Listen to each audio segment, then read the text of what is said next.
پھر اللہ سبحانہ تعالیٰ فرماتے ہیں یا ایھا الذین آمنوا، اے لوگوں جو ایمان لائے ہو، لا ترفعوا، نہ بلند کرو، اصواتکم، اپنی آوازوں کو، فوق صوت النبی، نبی اکرم صلی اللہ علیہ وسلم کی آواز پر۔ دوبارہ سے یا ایھا الذین آمنوا کہہ کر پکارا جا رہا ہے، یعنی اب جو عمل بتایا جا رہا ہے اس کو کرنا بھی ایمان کے تقاضوں میں سے ہے۔ اس آیت کو پڑھنے سے پہلے اس کا پس منظر دیکھ لیتے ہیں تو آیت اچھے سے واضح ہوگی۔ ابن ابی ملیکہ کہتے ہیں کہ رسول اللہ صلی اللہ علیہ وسلم کے سامنے آوازیں بلند کرنے کی بنا پر دو نیک ترین آدمی تباہ ہونے کو تھے، یعنی سیدنا ابو بکر رضی اللہ عنہ اور سیدنا عمر رضی اللہ عنہ، جبکہ بنو تمیم کا ایک وفد 9 ہجری میں آپ صلی اللہ علیہ وسلم کے پاس آیا اور آپ صلی اللہ علیہ وسلم سے درخواست کی کہ ان کا کوئی سردار مقرر فرما دیں۔ ان دونوں میں سے ایک نے، ابو بکر اور عمر میں سے ایک نے اقرا بن حابس کا مشورہ دیا اور دوسرے نے کسی دوسرے کے متعلق مشورہ دیا۔ نافع بن عمر کہتے ہیں مجھے اس کا نام یاد نہیں رہا۔ اس پر سیدنا ابو بکر رضی اللہ عنہ سیدنا عمر رضی اللہ عنہ سے کہنے لگے آپ تو مجھ سے اختلاف ہی کرنا چاہتے ہیں۔ سیدنا عمر رضی اللہ عنہ نے کہا میں آپ سے اختلاف کرنا نہیں چاہتا، بلکہ یہ مصلحت کا تقاضا ہے۔ اس معاملے میں دونوں کی آوازیں بلند ہو گئیں تو اللہ تعالیٰ نے یہ آیت نازل فرما دی یا ایھا الذین آمنوا لا ترفعوا اصواتکم فوق صوت النبی، رسول اللہ صلی اللہ علیہ وسلم تمہارے درمیان بیٹھے ہوئے ہیں، تمہاری آوازیں نبی اکرم صلی اللہ علیہ وسلم کی آواز سے اونچی نہیں ہونی چاہیے۔ پھر جب یہ آیت نازل ہوئی تو سیدنا عبداللہ بن زبیر کہتے ہیں کہ سیدنا عمر رضی اللہ عنہ اتنی آہستہ آواز میں بات کرتے کہ ان سے پوچھنے کی ضرورت پیش آتی کہ آپ نے کیا کہا ہے۔ اتنا والیوم انہوں نے اپنا چھوٹا کر لیا تھا۔ اسے بخاری نے روایت کیا ہے۔ تو پہلا حکم آ رہا ہے لا ترفعوا اصواتکم فوق صوت النبی۔ اس کا ایک معنی یہ ہے کہ اپنی آواز اونچی نہ کرو آپ صلی اللہ علیہ وسلم کے سامنے، نہ آپ صلی اللہ علیہ وسلم کے ساتھ۔ آپ صلی اللہ علیہ وسلم کی مجلسوں میں اپنی آوازوں کو اونچا نہ کرو، مثلا جہاں رسول اللہ صلی اللہ علیہ وسلم کا ذکر ہو رہا ہو، حدیث کو بیان کیا جا رہا ہو، سیرت پڑھائی جا رہی ہو، تو ایسی مجلسوں میں آواز اونچی نہ کرو۔ تو نبی اکرم صلی اللہ علیہ وسلم کی مجلسوں میں اپنی آوازوں کو اونچا نہ کرو۔ ایک اور معنی جس کا کیا جاتا ہے کہ آپ صلی اللہ علیہ وسلم کی بات کو سنی انسنی نہ کرو۔ سنی انسنی کرنا کا کیا مطلب ہے؟ اگنور کرنا، نظر انداز کرنا۔ اس کا ایک اور معنی یہ کیا جاتا ہے کہ مسجدوں میں آوازیں بلند نہ کرو، چاہے آپ کسی بھی مسجد میں ہوں۔ آپ دیکھیں تو وہاں پر قال اللہ تعالی اور قال رسول اللہ صلی اللہ علیہ وسلم کی ہی صدائیں بلند ہوتی ہیں، تو مسجدوں میں بھی آوازوں کو بلند نہیں کرنا چاہیے۔ دیکھیں جب قرآن پڑھا جاتا ہے تو اللہ تعالیٰ فرماتے ہیں جب قرآن پڑھا جائے تو غور سے سنو اس کو اور خاموش ہو جاؤ۔ لیکن یہاں آپ صلی اللہ علیہ وسلم کے حوالے سے بات سمجھائی جا رہی ہے کہ نبی اکرم صلی اللہ علیہ وسلم کی بات ہو رہی ہے، نبی اکرم صلی اللہ علیہ وسلم کے سامنے ہو رہی ہے، آپ کے ساتھ ہو رہی ہے، تو آوازیں پست رکھو۔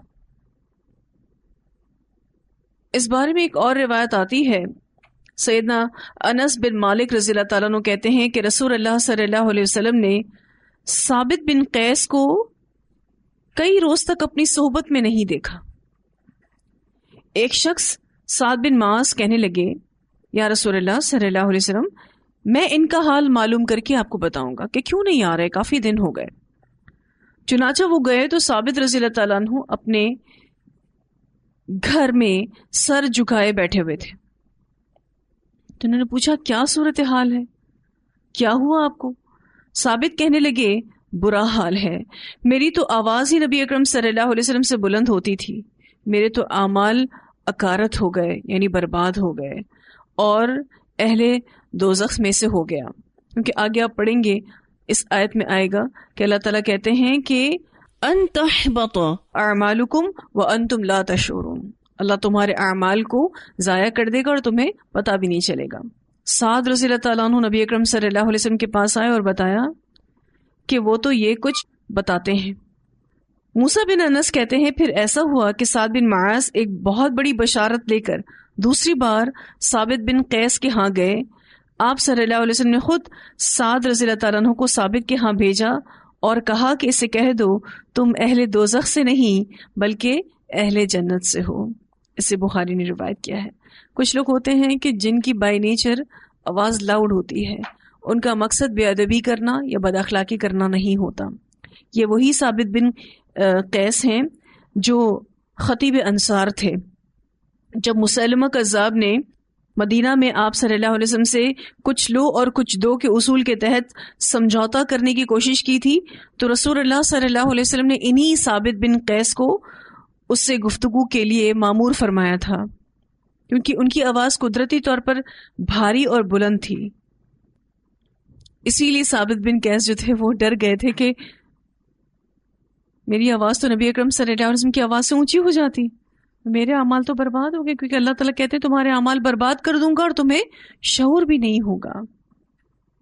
لیکن اللہ کے رسول صلی اللہ علیہ وسلم نے انہیں اس حکم سے مستثنا قرار دیا، کیونکہ ان کی آواز جو بڑی تھی وہ بے ادبی اور عدم احترام کی وجہ سے نہیں تھی، بلکہ قدرتی طور پر ان کی آواز بلند تھی. خود نبی اکرم صلی اللہ علیہ وسلم بھی شور ہنگامہ کرنے والے نہیں تھے. بخاری و مسلم کی روایت میں آتا ہے حضرت عائشہ صدیقہ رضی اللہ تعالیٰ عنہ فرماتی ہیں کہ میں نے آپ صلی اللہ علیہ وسلم کو کبھی کہکہا مار کر ہنستے ہوئے نہیں دیکھا.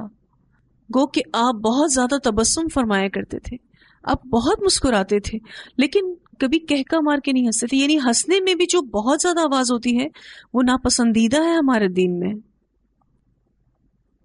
سلسلہ تو صحیحہ میں حدیث پڑھ رہی تھی کہ جو بہت زیادہ زور سے ہنستے ہیں نا کہکا مار کے، دل مردہ ہو جاتا ہے.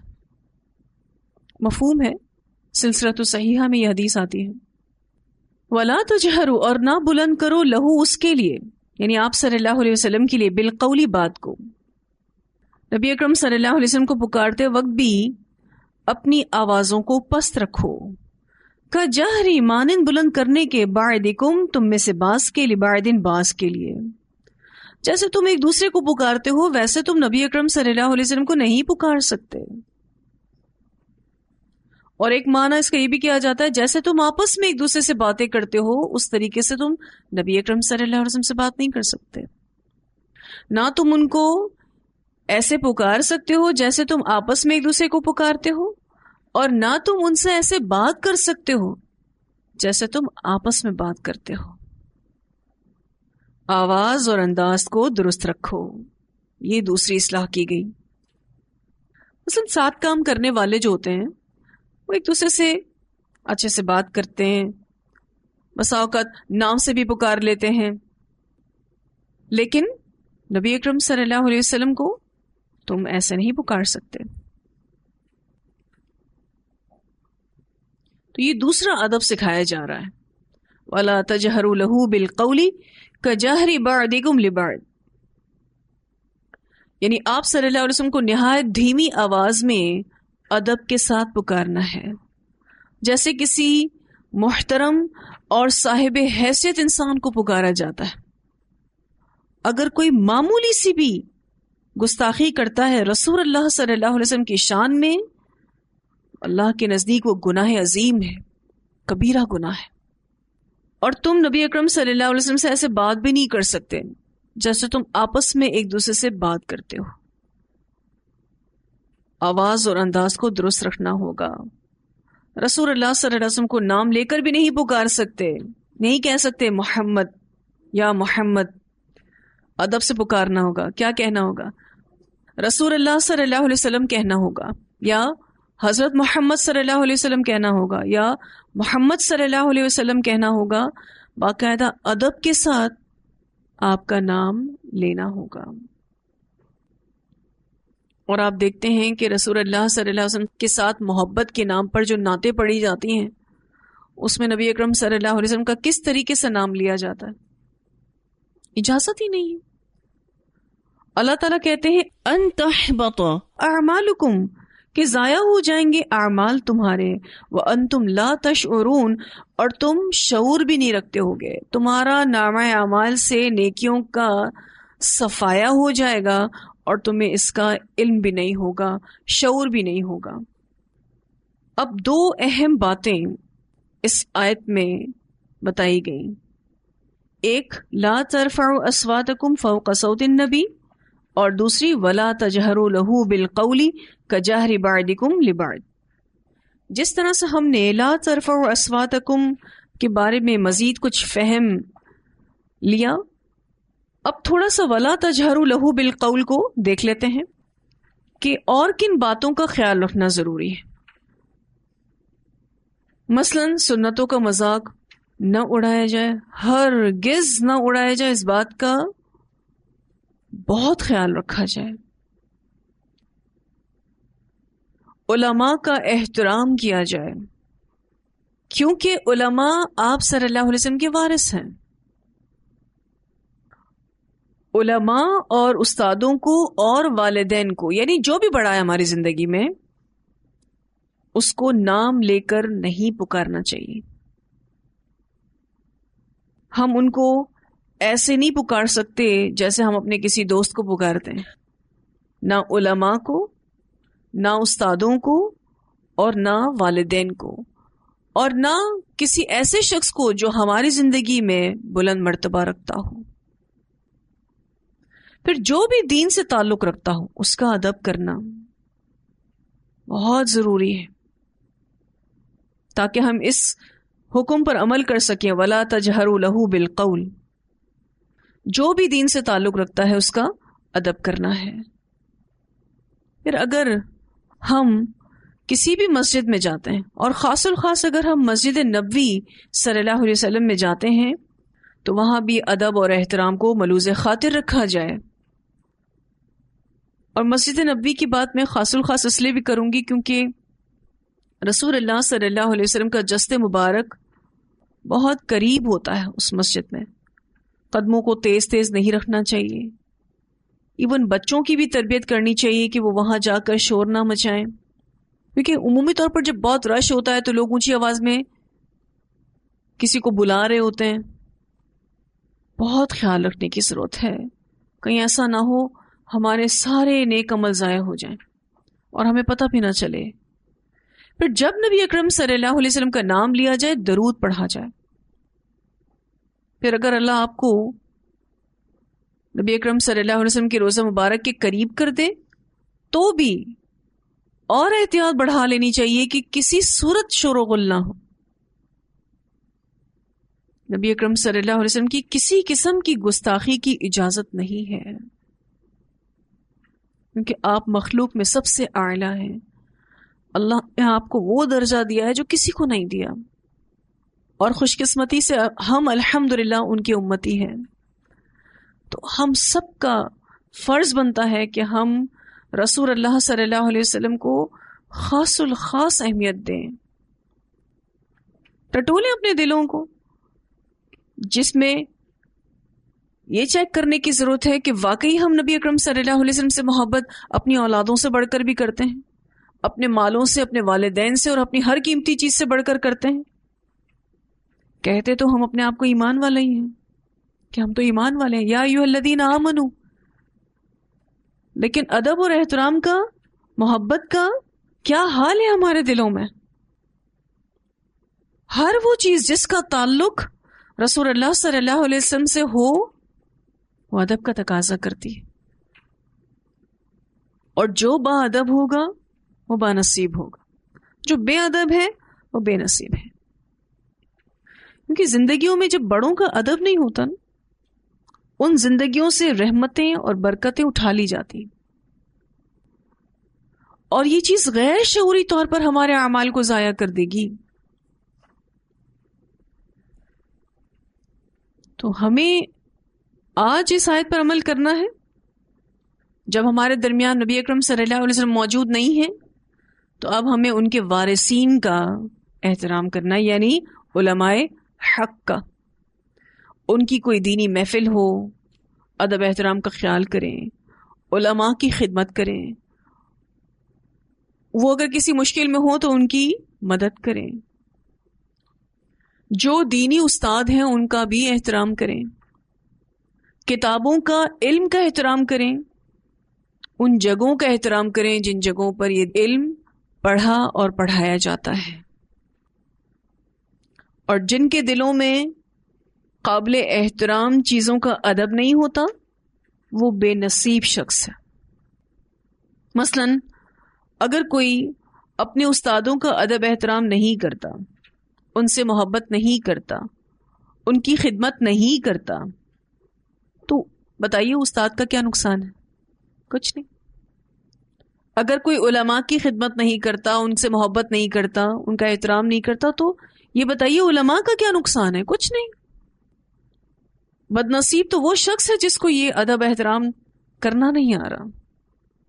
تو ہم پر ہمارے بڑوں کا ادب اور احترام لازمی ہے اور ان سے محبت کرنی ہے، اسپیشلی جو ہمیں دین سکھاتے ہیں.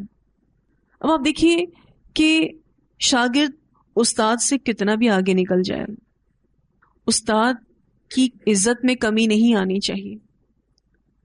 پہلا استاد وہ ہے جس نے ہمیں اس قابل کیا. سب سے پہلا استاد وہ ہے، چاہے شاگرد کتنا بھی آگے نکل جائے تو ساری زندگی ان کا احسان نہیں بھولنا چاہیے. اور جب میں یہ آیات پڑھ رہی تھی تو مجھے اتنی شکر گزاری محسوس ہو رہی تھی اپنی استاذہ کی. یقین کریں کہ مجھے لگتا ہے کہ میں کون سے ایسے الفاظوں میں ان کے لیے دعا کروں کہ اللہ ان سے راضی ہو جائے، کیونکہ قرآن کو جس طریقے سے انہوں نے سمجھایا، مجھے ایسا لگتا ہے کہ کوئی ایسا ٹیچر مجھے نہیں ملا. کیونکہ جب آپ کسی اچھے استاد کی تلاش میں ہوتے ہیں اور آپ در در کی ٹھوکریں کھا رہے ہوتے ہیں اور پھر اللہ آپ کو کوئی اچھا استاد دے دیتا ہے اور آپ کا دل اس پر مطمئن ہو جاتا ہے، اس کا پڑھانا آپ کو سمجھ میں آنے لگتا ہے، تو آپ کو پتہ ہے کتنی بڑی نعمت ہے یہ ہمارے لیے. اور جب میں اس چیز سے گزری تھی اور الحمدللہ جب استاذہ سے قرآن پڑھنے کا موقع ملا تو مجھے ایسا لگ رہا تھا کہ جس چیز کی تلاش تھی وہ مل گئی، تلاش ختم ہوئی. اور اتنی محبت اور اتنے خلوص کے ساتھ انہوں نے پڑھایا کہ یہ چیز ہمارے اندر چلی گئی کہ ہم نے بھی ایسے ہی دین کو سرو کرنا ہے. ہم حضرت موسیٰ کا واقعہ پڑھ چکے ہیں، حضرت خضر کے ساتھ ان کا معاملہ پڑھ چکے ہیں. کیا ادب تھا ان کا حضرت خضر کے لیے. ان سے پوچھتے ہیں کیا میں آپ سے علم سیکھ سکتا ہوں؟ وہ موسیٰ جو اللہ کے نزدیک اتنا بڑا مقام رکھتے تھے کہ اللہ نے ان کو اپنے کلام سے نوازا، اپنے کلام کا شرف دیا. ان کے بارے میں قرآن پاک میں آتا ہے وَكَانَ عِندَ اللَّهِ وَجِيهًا، اور یہ موسیٰ ہیں اللہ کے نزدیک بڑے ہی وجیح، عزت والے، مرتبے والے. اور وہ خضر کے پاس جاتے ہیں تو کہتے ہیں کیا میں آپ سے علم سیکھ سکتا ہوں؟ یہ چیز ہمیں کتنا ادب اور احترام سکھاتی ہے. ہمارا دین ہمیں اخلاق، ادب، احترام، تعظیم سکھاتا ہے، اور یہی وہ چیز ہے جس سے انسان اپنا مقام بڑا کر سکتا ہے، اللہ کی نگاہ میں بھی اور بندوں کی نگاہ میں بھی. اس کی بڑی اچھی عزت بن جاتی ہے. ہم انسان ہوتے ہوئے ضرور اس بات کا چیک اپنے اوپر رکھیں کہ ہم کہاں کس کے سامنے کیا بول رہے ہیں. اس بات کا خیال رکھنا ہم سب کے لیے بہت ضروری ہے. ہم کہاں بیٹھے ہیں، کس سے بات کر رہے ہیں اور کیا بول رہے ہیں. کیونکہ انسان کا بولنا اس کی شخصیت کی عکاسی کرتا ہے. کیا کسی کا ادب کرنے سے ہمارے مقام میں کوئی فرق پڑتا ہے؟ یا کوئی بدتمیزی اور بد اخلاقی کر کے بڑا ہو سکتا ہے؟ یہی چیز ان آیتوں میں سمجھائی جا رہی ہے کہ اگر تم سے بے ادبی ہوئی تو اللہ تمہارے اعمال برباد کر دے گا. کسی بھی معاملے کو آپ لے لیجیے، جب اس میں جھجک، شرم، حرمت پامال ہوگی تو اس کے بعد حکم کی تعمیل بہت دور چلی جاتی ہے. کسی بھی معاملے میں دیکھ لیجیے، جب شرم نہیں رہتی، جھجک نہیں رہتی، انسان بے باک ہوتا ہے، بد اخلاق ہوتا ہے، بدتمیز ہوتا ہے، تو پھر اس کے بعد حکم کی تعمیل بہت دور چلی جاتی ہے. پھر انسان عمل نہیں کر سکتا اس کی بات کو. مثلاً استاد کی عزت نہ کرے کوئی، اب استاد کتنا بھی سمجھا لے، مانے گا وہ شخص اس کی بات؟ نہیں مانے گا. کیوں؟ دل میں ادب احترام ہے ہی نہیں. اور شور ہنگامہ کر کے جو لوگ یہ سمجھتے ہیں کہ جی ہم بڑے ہو گئے، ہم نے دیکھو سامنے والے کو کتنا زیر کر دیا، تو اصل حقیقت یہ ہے کہ وہ تو چھوٹا ہو گیا، وہ تو بہت حقیر ہو گیا جس کو ادب کرنے ہی نہ آیا. پھر آپ آج کل والدین کے ساتھ معاملہ دیکھیے. چلے بہت سے بچے الحمدللہ نام لے کر تو نہیں پکارتے، لیکن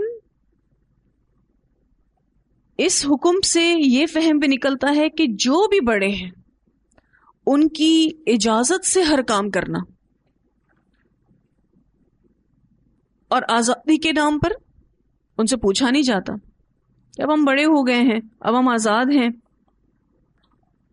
تو آزادی کے نام پر اگر پوچھنے جائیں گے تو تحقیر ہوگی کہ ہم پھر کہاں کے آزاد ہیں. اب تک اپنے ماں باپ سے پوچھتے ہیں. تو اپنے بڑوں سے ہمیشہ اجازت لے کر ہی ہر کام کرنا چاہیے. گھر میں اگر والدین ہیں تو بہت نصیب ہے کہ والدین ہیں الحمدللہ. ان کے ذریعے اللہ تعالیٰ ایسی رہنمائی کرتا ہے، ان کے منہ سے کوئی ایسی بات نکال دیتا ہے کہ ہمیں ہمارے معاملے میں رہنمائی ملنا شروع ہو جاتی ہے. تو بڑوں سے پوچھ کر کام کریں. پھر مسلم کی روایت میں آتا ہے کہ آپ صلی اللہ علیہ وسلم نے فرمایا کہ کوئی شخص کسی دوسرے شخص کی غلبے والی جگہ پر امامت نہ کروائے. مثلا اگر امام تھوڑا لیٹ ہو جائے تو کوئی شخص آگے بڑھ کر کہہ دے کہ چلو وہ تو آتے ہی لیٹ ہیں، آج میں نماز پڑھا دیتا ہوں. نہیں، کسی استاد کی کرسی پر نہیں بیٹھ سکتے، کیونکہ جھجک ختم ہو جائے گی نا، شرم ختم ہو جائے گی. اگر والد کی یا کسی بڑے کی خاص جگہ ہے بیٹھنے کی تو ادھر نہیں بیٹھ سکتے، الا یہ کہ وہ خود آپ کو بٹھا دیں کہ بیٹھ جاؤ. کیوں؟ یہ ساری چیزیں ادب اور احترام سے تعلق رکھتی، اور یہ سارا فہم اس آیت سے نکلتا ہے. کسی عالم کی کرسی پر نہیں بیٹھ سکتے کیونکہ وہ صرف کرسی نہیں ہے، وہ ایک عہدہ ہے. اس کو حاصل کرنے کے لیے بڑے جتن کرنے پڑتے ہیں، بڑی محنتیں ہیں اس کے پیچھے، بڑی قربانیاں ہیں. ایسے ہی آپ کسی کی کرسی پہ بیٹھ سکتے ہیں؟ نہیں بیٹھ سکتے، کیونکہ وہ صرف کرسی نہیں ہے، وہ ایک عہدہ ہے. جب سے حیا اور ادب چلا گیا، بڑوں میں سے چھوٹوں کے لیے شفقت ختم ہو گئی، اور چھوٹوں میں سے بڑوں کے لیے ادب ختم ہو گیا. اپنا بڑے چھوٹوں سے شفقت کرتے ہیں اور نہ چھوٹے بڑوں کا ادب کرتے ہیں. حالانکہ ہمارا دین ہمیں اخلاق سکھاتا ہے، ادب اور احترام اور تعظیم کرنا سکھاتا ہے، اور یہ بتاتا ہے کہ اسی سے ہی انسان بڑا ہوتا ہے. ایک بڑا پیارا واقعہ آتا ہے اویس قرنی کا. انہوں نے اپنی ماں کی بڑی خدمت کی. یہ نبی اکرم صلی اللہ علیہ وسلم سے ملنے نہیں آ سکے. ان کا واقعہ آپ سنیں کہ ان کو رسول اللہ صلی اللہ علیہ وسلم کی طرف سے کیسے کامنٹس ملے. یہ وہ ہیں کہ جو نبی اکرم صلی اللہ علیہ وسلم سے آ کر ملے نہیں. یہ حضرت عمر سے ریلیٹڈ واقعہ ہے، اسی لیے یہ کتاب ہے عمر فاروق رضی اللہ عنہ کی زندگی کے سنہرے واقعات. اس کے صفحہ نمبر 150 پر یہ واقعہ آتا ہے. اس کے علاوہ ریاض الصالحین میں بھی ملتا ہے. یمن سے جب وفود آتے سیدنا عمر فاروق رضی اللہ عنہ ان سے دریافت فرماتے کیا تم میں اویس بن عامر ہیں؟ حتیٰ کہ ایک دن انہیں اویس بن عامر مل گئے، وہ ان کے قریب تشریف لائے تو دریافت کیا کیا آپ اویس بن عامر ہیں؟ انہوں نے کہا جی ہاں۔ پوچھا کیا آپ مراد قبیلے سے ہیں اور پھر اس کی شاخ قرن سے تعلق رکھتے ہیں؟ جواب ملا جی ہاں۔ فرمایا آپ کو برس کی بیماری ہو گئی تھی اور ایک درہم بھر جگہ کے سوا آپ کے سارے جسم کو اللہ تعالیٰ نے شفا دے دی ہے؟ انہوں نے کہا جی ہاں، ان کو برس کی بیماری ہو گئی تھی اور اللہ تعالیٰ نے اس سکن ڈیزیز سے ان کو نجات دے دی، صرف ایک درہم کے برابر نشان ان کے جسم پر باقی تھا۔ سیدنا عمر رضی اللہ تعالیٰ عنہ نے پوچھا کیا آپ کی والدہ زندہ ہیں؟ اویس نے کہا جی ہاں۔ سیدنا عمر فاروق رضی اللہ عنہ نے فرمایا میں نے رسول اللہ صلی اللہ علیہ وسلم سے سنا ہے تمہارے پاس یمن کے امدادی لشکروں میں سے اویس بن عامر آئیں گے جو قبیلہ بنو مراد کی شاخ قرن سے تعلق رکھتے ہوں گے، اسی لیے ان کو اویس کرنی کہتے ہیں۔ انہیں برس رہی ہوگی لیکن ان کے سارے جسم کے سوا ایک درہم بھر جگہ کے شفا ہو چکی ہوگی۔ ان کی والدہ حیات ہوں گی۔ اویس اپنی والدہ کے نہایت فرما بردار ہیں، اگر وہ اللہ پر قسم ڈال دیں تو اللہ ان کی قسم پوری فرما دے۔ اے عمر اگر ممکن ہو سکے تو ان سے مغفرت کی دعا ضرور کروانا۔ آپ صلی اللہ علیہ وسلم حضرت عمر کو کہہ رہے ہیں جو کئی بار جنت کی بشارتیں رسول اللہ صلی اللہ علیہ وسلم کے منہ مبارک سے سن چکے، ان کو کہہ رہے ہیں کہ جب اویس کرنی سے ملو تو اس سے اپنی مغفرت کے لیے دعا کروانا۔ اب یہ تابعی بنے کیونکہ یہ نبی اکرم صلی اللہ علیہ وسلم کے صحابی سے ملے۔ سیدنا عمر رضی اللہ تعالیٰ عنہ نے ان سے کہا آپ میرے لیے مغفرت کی دعا کریں۔ حضرت اویس نے سیدنا عمر فاروق کے لیے مغفرت کی دعا فرمائی۔ سیدنا عمر فاروق نے پوچھا آپ کہاں جا رہے ہیں؟ حضرت اویس نے عرض کیا میں کوفہ جا رہا ہوں۔ سیدنا عمر نے فرمایا کیا میں وہاں کے گورنر کو خط لکھ دوں کہ وہ آپ کے ساتھ حسن سلوک کرے؟ اویس نے عرض کیا مجھے عوام الناس کے ساتھ گھل مل کر رہنا زیادہ محبوب ہے، مجھے کوئی پروٹوکول نہیں چاہیے۔ اگلے سال قرن قبیلے کا سردار مدینہ آیا تو سیدنا عمر فاروق رضی اللہ عنہ نے اویس کے بارے میں دریافت فرمایا۔ اس نے بتایا کہ اویس کی مالی حالت نہایت خراب ہے، دنیاوی ساز و سامان بالکل نہیں ہے۔ سیدنا عمر فاروق نے جو کچھ اللہ کے رسول صلی اللہ علیہ وسلم سے اویس کرنی کے بارے میں سنا تھا اسے بھی بتا دیا۔ قرن قبیلے کے سردار کو ساری وہ بات بتا دی اویس کرنی کے حوالے سے جو نبی اکرم صلی اللہ علیہ وسلم نے حضرت عمر کو بتائی تھی۔ جب وہ واپس گیا تو اویس کے پاس پہنچا، عرض کیا میرے لیے مغفرت کی دعا کیجیے۔ انہوں نے فرمایا آپ تو خود ابھی ابھی ایک مبارک سفر سے آئے۔ کہاں سے آئے تھے؟ واپس مدینہ سے، لہٰذا آپ میرے لیے دعا کیجیے۔ اس نے اصرار کیا کہ نہیں آپ ہی میرے لیے مغفرت کی دعا کیجیے۔ اویس نے پوچھا کیا تمہاری ملاقات سیدنا عمر سے ہوئی ہے؟ اس نے اس بات میں جواب دیا۔ پھر اویس نے ان کے لیے بخشش کی دعا فرمائی۔ اب عام لوگوں کو ان کے مقام اور منزلت کا علم ہو گیا، لہٰذا انہوں نے وہ جگہ چھوڑ دینے کا فیصلہ کیا اور وہاں سے نکل کر کسی اور جگہ منتقل ہو گئے، کیونکہ ان کو کسی قسم کا پروٹوکول نہیں چاہیے تھا۔ اسے مسلم نے روایت کیا ہے۔ اتنا مقام کس وجہ سے ملا؟ ماں کے ادب کی وجہ سے، بڑوں کا ادب۔ جیسے میں آپ سے ابھی کہہ رہی تھی کہ جن زندگیوں میں بڑوں کا ادب نہ ہو اللہ کی رحمتیں اور برکتیں اٹھ جاتی ہیں۔ اگر ہم چاہتے ہیں کہ اللہ ہمیں اپنی رحمتوں سے اور برکتوں سے نوازے تو جو بھی ہماری زندگی میں بلند مرتبہ رکھتا ہے اس کو ڈیو رسپیکٹ دینا ضروری ہے، ورنہ یہ چیزیں ایسی ہیں کہ انسان کے عمل کو غیر شعوری طور پر برباد کر دیتی ہیں، اور غیر شعوری طور پر اعمال کا نقصان ہونا بہت زیادہ خطرناک ہے کہ ہم یہ سمجھتے رہیں ساری زندگی کہ ہمارے نامہ اعمال میں نیکیاں ہیں، لیکن ہونا جب معلوم ہی نہ ہو تو یہ زیادہ خطرناک بات ہے. اس کی مثال آپ یوں لے سکتے ہیں کہ آپ کوئی چیز ٹائپ کر رہے تھے اور آپ نے ڈیلیٹ کا بٹن غیر شعوری طور پر دبا دیا، یا انسان اپنا لیپ ٹاپ یا کمپیوٹر کھولے اور اس کا سارا ڈیٹا غائب ہو، پتہ نہیں کیا ہوا. کل ہی کی بات ہے، میں اپنے ایڈیٹر صاحب سے بات کر رہی تھی تو انہوں نے مجھے کہا کہ کافی پریشان ہوں، سارا سسٹم چل ہی نہیں رہا، فائل کھولتا ہوں کھلتی ہی نہیں، اور مجھے آیتیں پڑھانی تھی. میں نے اس وقت اللہ تعالیٰ سے دعا کی، اللہ تعالیٰ جو کام تیرے لیے ہے تو اس کو باقی رکھے گا، ورنہ اللہ کے لیے کیا مشکل ہے کسی بھی چیز کو مٹا دے. اور پھر جب رات کو میسج آیا کہ ڈیٹا سیف ہے الحمدللہ، تو جان میں جان آ گئی الحمدللہ. کیونکہ ہم کہتے ہیں کہ کمپیوٹر کو وائرس لگ گیا اس لیے سارا ڈیٹا کرپٹ ہو گیا، اب اس کو ہم حاصل نہیں کر سکتے. بالکل اسی طرح سے بے ادبی ہمارے نیک اعمال کے لیے کیا ہے؟ وائرس ہے. اور پھر وہ اگر اللہ کے لیے نعوذ باللہ ہو جائے، اور اگر وہ نعوذ باللہ رسول اللہ صلی اللہ علیہ وسلم کے لیے ہو جائے تو کسی صورت معافی نہیں.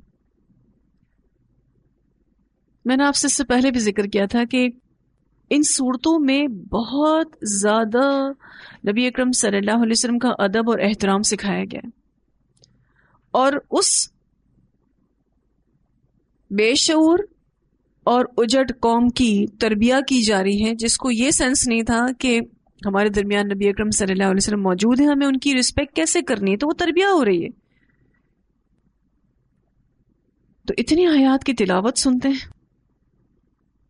اعوذ باللہ من الشیطان الرجیم، بسم اللہ الرحمن الرحیم. یا ایہا الذین آمنوا لا تقدموا بین یدی اللہ ورسولہ واتقوا اللہ ان اللہ سمیع علیم. یا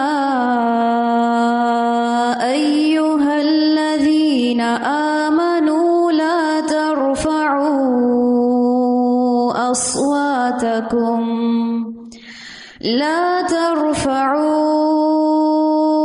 أصواتكم فوق صوت النبي ولا تجهروا له بالقول كجهر بعضكم لبعض أن تحبط